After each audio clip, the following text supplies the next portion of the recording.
नमस्कार।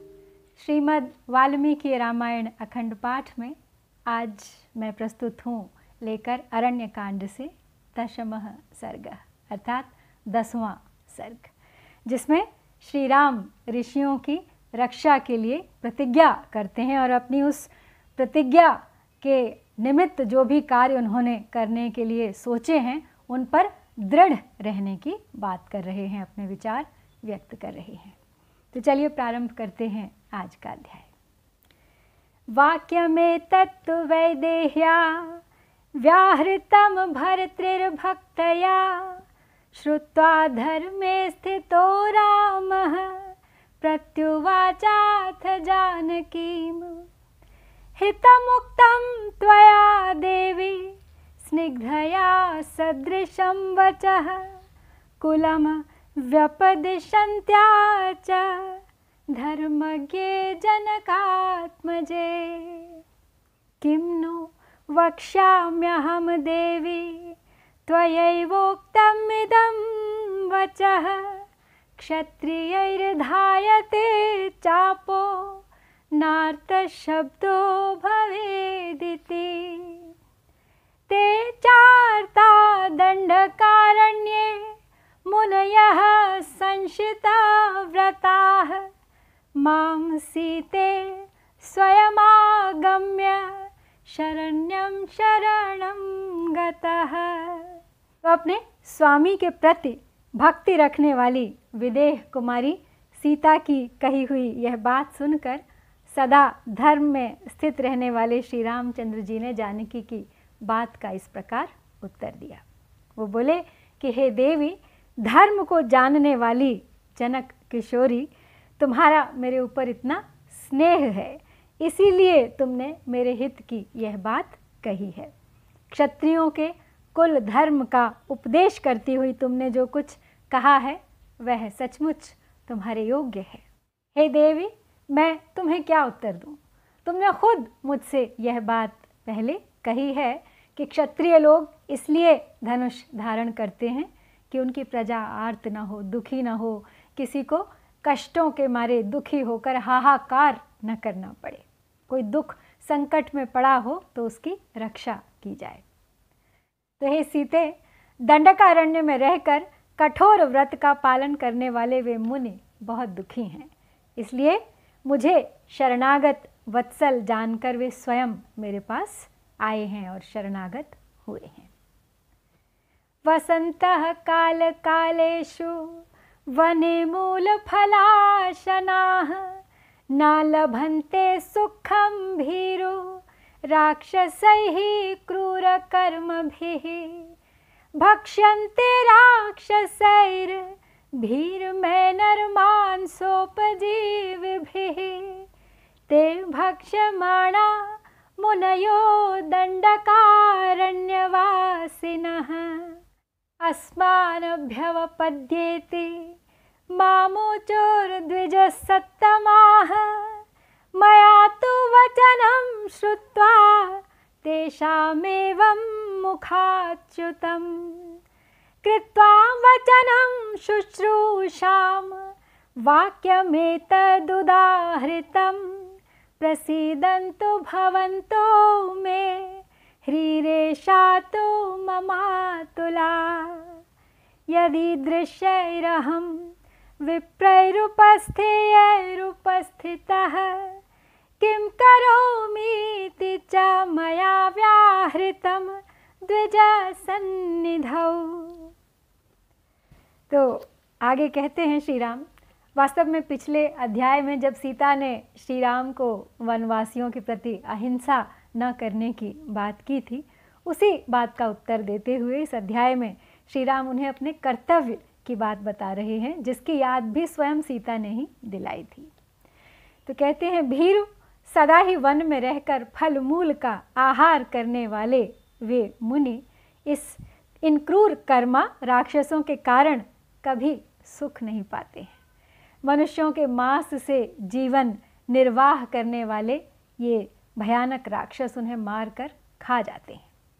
उन राक्षसों के ग्रास बने हुए वे दंडकारण्यवासी द्विज श्रेष्ठ मुनि हम लोगों के पास आकर मुझसे बोले कि हे प्रभु हम पर अनुग्रह कीजिए। तो उनके मुख से निकली हुई इस प्रकार रक्षा की बात सुनकर और उनकी आज्ञा पालन रूपी सेवा का विचार मन में लेकर मैंने उनसे यह बात कही। तो मैंने उनसे कहा कि हे महर्षियों, आप जैसे ब्राह्मणों की सेवा में मुझे स्वयं ही उपस्थित होना चाहिए था, परंतु आप स्वयं ही अपनी रक्षा के लिए मेरे पास आए, यह मेरे लिए अनुपम लज्जा की बात है। अतः आप प्रसन्न हो और बताइए, आज्ञा दीजिए कि मैं आप लोगों की क्या सेवा करूं। तो यह बात मैंने उन ब्राह्मणों के सामने कही है। तो अब तो मैं अपने कर्तव्य से पीछे नहीं हट सकता। सर्वैरेव समागम्य वाग्यम समुदाहृता राक्षसैर्दण्डकारण्ये बहुभिः कामरूपिभिः अर्दिताः स्म भृशं राम भवानस्तत्र रक्षतु।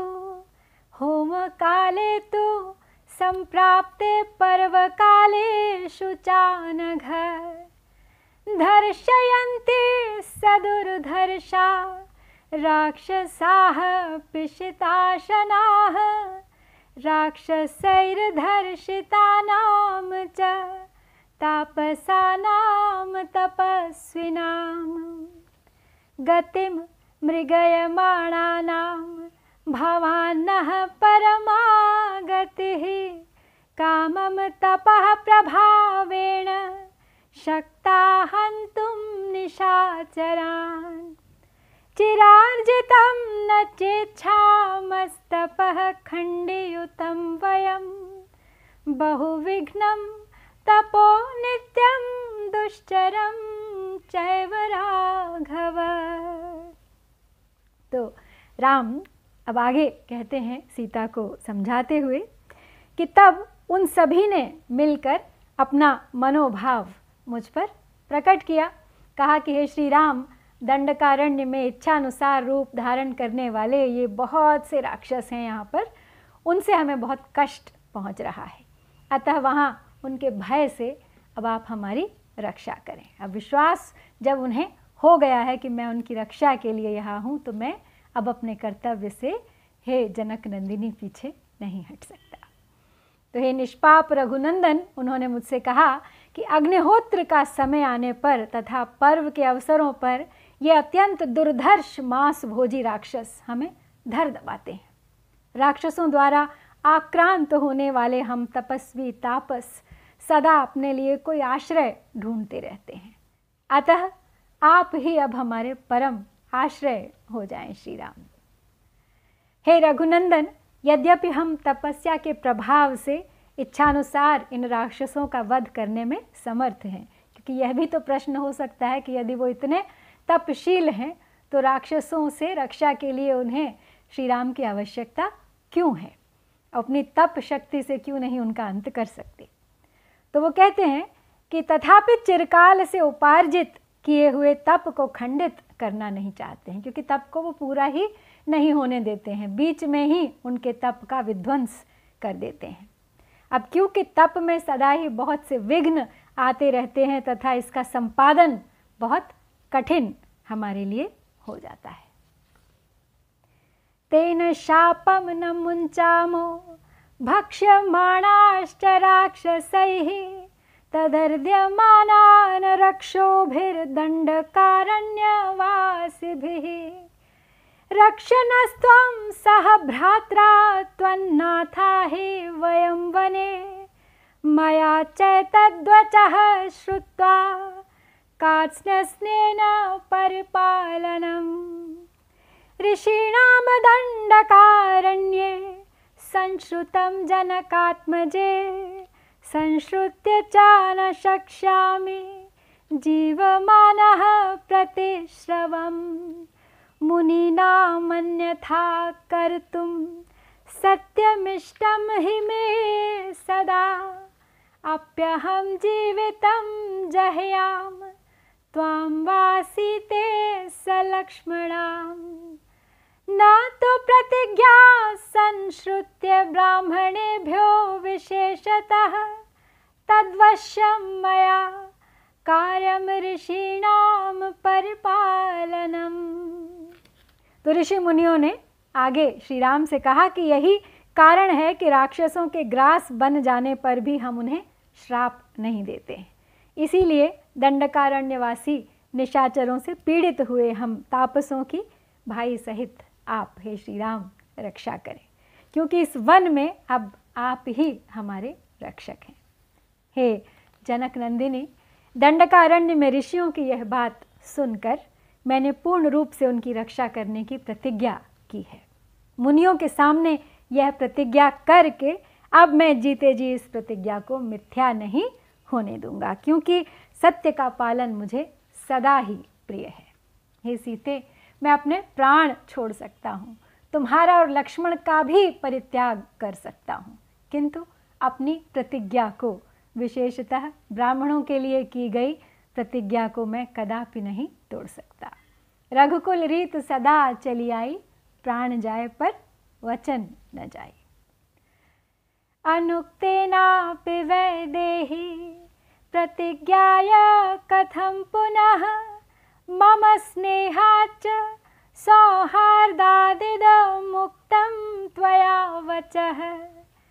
परितुष्टोऽस्म्यहं सीतेन ह्यनिष्टो अनुशास्यते सदृशं चानुरूपं च कुलस्य तव शोभने। सधर्मचारिणी मे त्वं प्राणेभ्योऽपि गरीयसि। इत्येवमुक्त्वा वचनं महात्मा सीतां प्रियां मैथिलराजपुत्रीं